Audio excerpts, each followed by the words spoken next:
ఏ నరుడు నమ్మదగినవాడు కాదు. ఎవరిని నమ్మాలి, ఎవరిని నమ్మకూడదు కూడా తెలియట్లేదు. అట్లని మనుషులను నమ్మకుండా ఉండలేము కదా.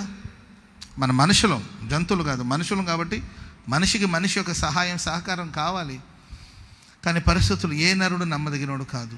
కానీ మనం ఆరాధిస్తున్న దేవుడు ఆపత్కాలంలో నమ్మకదగిన సహాయకుడు, నమ్మకదగిన సహాయకుడు.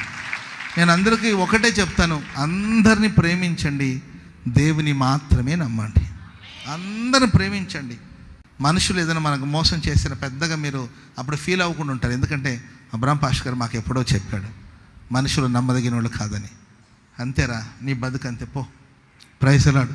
నన్ను మోసం చేశారు, నన్ను నమ్మి ఆ ఫీలింగ్ మనకు ఉండదు. అప్పుడు అబ్రాం పాస్టర్ గారు మాకు ఎప్పుడో చెప్పాడు, బైబిల్ ఉన్న భక్తులు ఎప్పుడో రాసి పెట్టాడు.